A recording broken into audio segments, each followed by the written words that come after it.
Did you know that statistically only 5.3% of people who watch our videos are actually subscribed? So if you could subscribe, it means so much. It's completely free and it goes such a long way.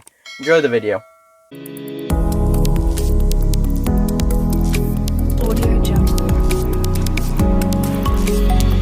Anyway, we get to Colchester away, and it's a 5-hour drive. I'd do whatever. If we got Plymouth, if we got anywhere in Land's End, I'd go. But a long drive, and I thought, I went on the coach. Okay, with a few mates, big Alti fans. We bought about 400, moderate attendance, not too bad. Let's go. Anyway, we get there and we go 1-0 up very early on. Again, hope that kills you. I think it's going to go all right.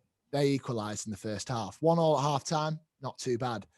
Anyway, I think we score again very early in the second half. Goes to 2-1. Think great, not too bad. It gets to 2-2. Marvin Sordell, he played for Team GB, I think.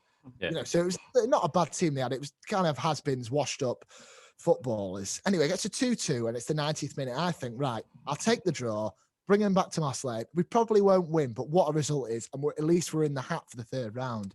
Anyway, in the 93rd minute, we get a 1-on-1 with their keeper. He's a left-footed left midfielder, and he twists and turns the life out of their centre-back. He falls over, but because he's so left-footed, I think he puts it on his right when he's twisting and turning him, and he's one-on-one with the goalkeeper, and he should have just put it in with his right foot, puts it back on his left, keeper makes a comfortable save.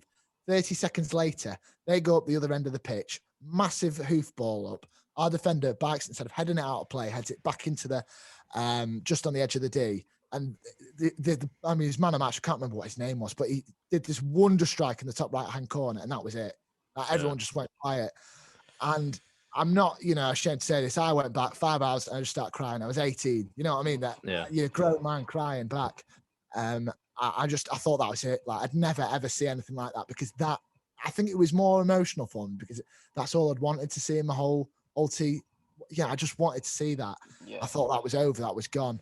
And it was just devastating to see how close we were, and then it just taken away from you. And I guess that's the beauty of football in one way, because those last minute moments make it, those glimpses, those seconds make a huge ordeal of a season worthwhile, but they also make it even more painful, especially going back on those huge journeys. So it was gut wrenching. And, I've seen us lose 6-0. I've seen us lose 5-0. But nothing feels worse. And you guys will probably agree.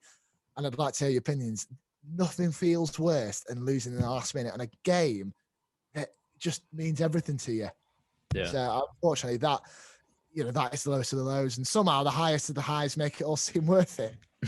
Yeah, Alex, have you had an experience like that last minute winner against him? Merseyside derby, Origi in the last minute, Jordan Pickford just pulls it back into play, I think, and obviously they didn't have VAR then, and I was like, because I think I was in my uncle's house, and all of my family, that is split between like Everton and Liverpool, and it just went in and my heart just dropped. And I don't think I could watch Everton for another 4 or 5 weeks, because I just completely fell out of love with them. And then it took me a while to start watching, start getting a few wins on the bounce, and then just started to slowly get back into it. So it is very hard when you lose like that, but I'm not sure. My experience for a last minute winner.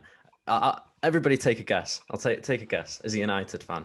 Have a guess. No, already. Shall I go first? Yeah, Tommy, you go first. I think it is when City won in the last minute, that won the Prem in the last minute. Yeah, that was the worst thing. What year was that? 2011? Something like 2012?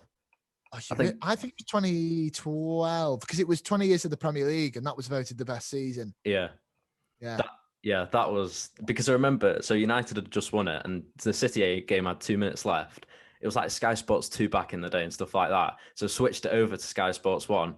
Next minute, I see Zabaleta, I think it is, just pass it to Balotelli or Dzeko or something, and then it goes to Aguero, and then just see all the City fans, and I literally just start sobbing on the ground. It's like the worst moment of my life ever. I mean, I remember watching that live, and it's one of those things that I'm thankful that I watched the whole way through. Yeah. But I think maybe I was more sympathetic to United then. Now I just don't care. But I could feel a little bit of your pain, because I was happy when, I think, who was it? Was it Jamie Mackie that scored the second goal for QPR? It just seems surreal. Yeah, something like that.